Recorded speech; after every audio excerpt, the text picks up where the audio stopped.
Good evening, folks. And tonight, I'm gonna kind of go over other fires that were some other historic fires that were pretty rambunctious, that were sad. I mean, we already talked about a lot of prehistoric fires that were sad and pretty much so sad in general. I mean, we all know about the Great Chicago Fire of 1871 on October. Well, obviously, prior to that, the day before, on October 7th, it was a droughted year. It was a drought year because it hadn't rained in such a long time to get down to the basics of this. And obviously, it was obviously really dry the next day. So, what did everybody expect to happen? Dry conditions. If anything were to happen, fire would spread real quickly. So, like I talked about yesterday, whatever the situation was, but then October 8th at 9 p.m., O'Leary's barn on DeCalva Street burnt down. And literally everything, and to get down to specifics, after we already talked about it yesterday, 17,000 structures burnt, and 120 lives, 300 lives supposedly were lost, 120 recovered. Like I said, 180 were never recovered due to either them being perished or being flown down the river, never found because they went down the Chicago River and they drowned in the Chicago River. Nobody knows this because the bodies were never found. So that is yet to be determined. But that's just one of the questions that we have yet to figure out. Now, another interesting fire, other than the one Chicago fire, then obviously then 100,000 inhabitants over 100,000 inhabitants were, excuse me as I had a little hiccup there on the inside. 17,000 buildings destroyed, 100,000 inhabitants homeless, $200 million worth of damage, which will obviously, like I said yesterday, in the billions nowadays. We have to figure out what buildings that were in that place then that are there now and figure out what would they be worth now back then and see what the actual cost would be for that kind of price. I mean, but then, what is in O'Leary's spot today? O'Leary's spot today is actually the Chicago Fire Department's quarters of training. They train there. They train the new recruits and everybody. Almost a century later, just over a century later, is when they started that one. Now, we get on to some other interesting ones.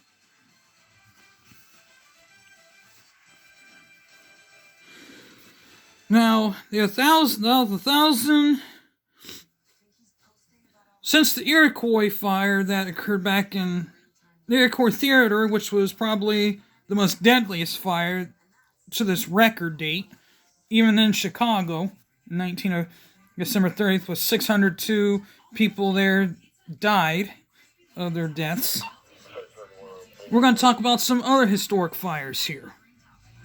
Like in Brooklyn, New York, a stage play with two orphans attracted more than 1,000 people per show in the Brooklyn Theater. It's a pretty unique thing. I've never been to New York, but I heard some people have been to that little sector and they said it's pretty nice. As a large painted backdrop was being lowered into place, It brushed against a border lamp and ignited. Within seconds, the entire mass of scenery backstage was ablaze. Actors remained on stage, imploring the crowd to exit calmly as flames raced across ceilings behind them. The audience stamped toward the main entrance, jamming doors closed. Flames claimed the lives of 296 people. More than 100 could not be identified and were buried in the common grave of Greenwood Cemetery. Shocked city officials immediately called for the inspection of all theaters and places of public assembly to ensure that adequate exits were provided. Now, 296 people is a significant. That's almost the same number as the Great Chicago Fire of 1871. But this is 1876. This is like 5 years later. Now, I mean, but 100 lives, 100 people could not be claimed because of that. I mean, that's pretty significant. Now, another one that you want to forget is right in my back door, actually. In 1908, Cleveland, Ohio, March 8th, 1908, Cleveland, Ohio. A fire was discovered in a cellar of a 2.5-story Collinwood Elementary School. It was a Collinwood Elementary School back in the day. Raced up the stairs with 325 students and teachers. The fire ran up the stairs, cutting off the exits and trapping 325 students and teachers before the alarm could be transmitted. With the only known exit from the structure blocked by flames, students panicked and trampled each other. Volunteer firemen arrived quickly but were completely overwhelmed by the volume of fire and the number of students inside the blazing school, despite the valiant efforts of the firemen, parents, and citizens. 173 students and 2 teachers perished. It was a sad day. I mean, this fire here shows you that firefighters don't quit. This fire right here particularly shows that firefighters never quit. 1908. I mean, this is way after the Great Chicago Fire. This is actually the modern day fire, almost. 1908. I mean, newer equipment.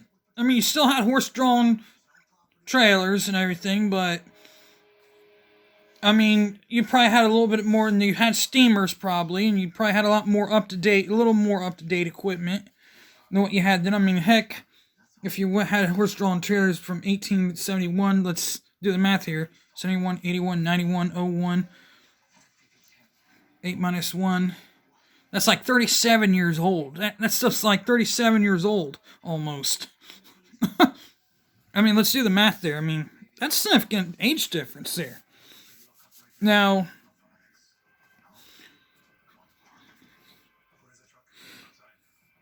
yeah, and this is pretty much a complete damaged building.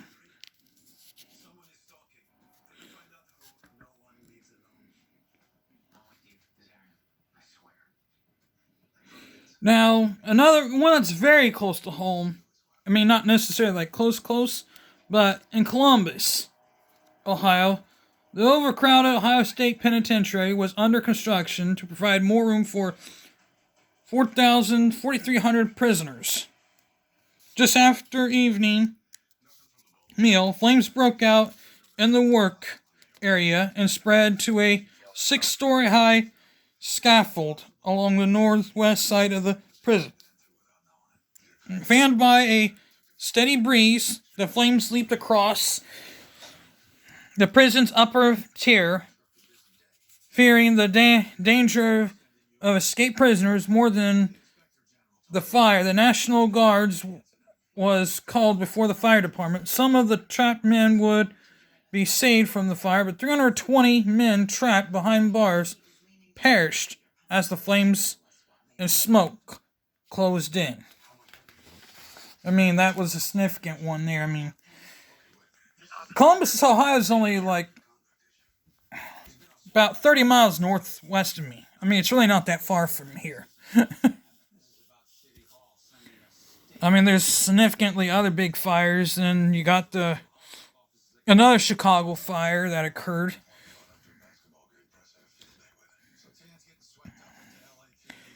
Except the difference between this Chicago fire, the Great Chicago Fire of 18, there wasn't really many deaths. It's a lot of these fires were quite. In Boston, Massachusetts in 1942, obviously a lot more upgrades done since then. A holiday weekend crowd, about twice the legal limit of 500, packed the tropically decorated Coconut Grove nightclub.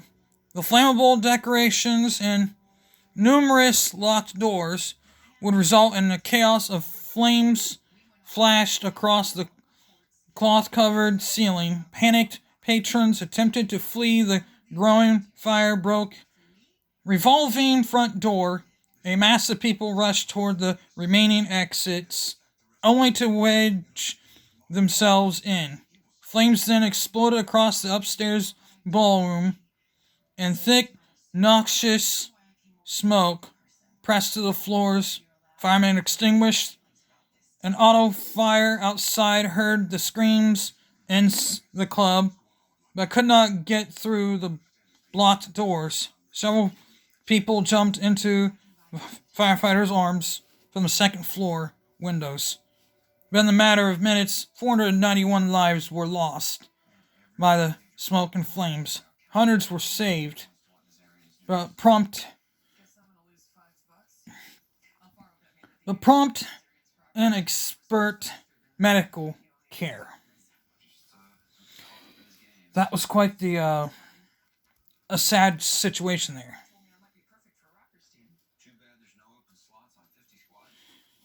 491. I mean, if you could have more than 500 in a legal room, they were obviously breaking the rules there. 491 dead. And this is November 28th, 1942, in the middle of World War II. Obviously, lots of people there. Not really a lot of stuff. Not a lot. Obviously, the rules and regulations are different in each state, like I said. I mean, you gotta think about how it all works out and everything.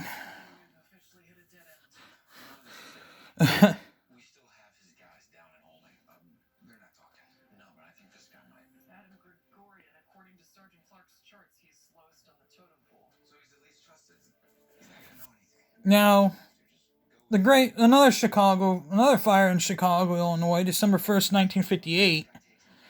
This one really is a big one.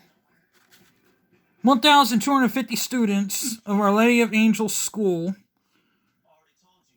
A fire in the centenary origin of the base of the north wing stairs began to fill the building with smoke. Many children were safely led from the school with flames, and the hot smoke raced up the stairs, trapped students and teachers in classrooms above. Despite the quick thinking of teachers and the valiant efforts of firefighters, 3 nuns and 92 students perished in the third floor classrooms. Very sad day. I mean, these are very true stories.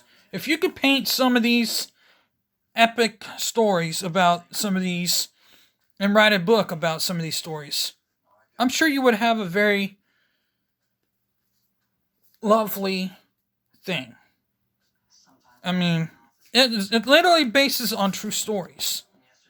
The valiant effort of what firefighters do, and they put their lives on the line. This says a lot about what they do. They go in, we come out.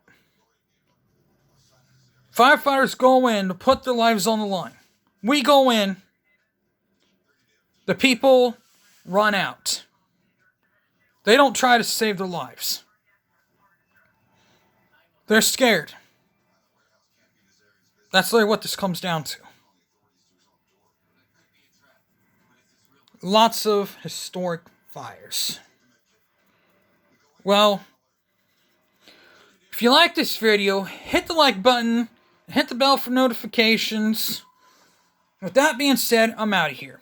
Peace.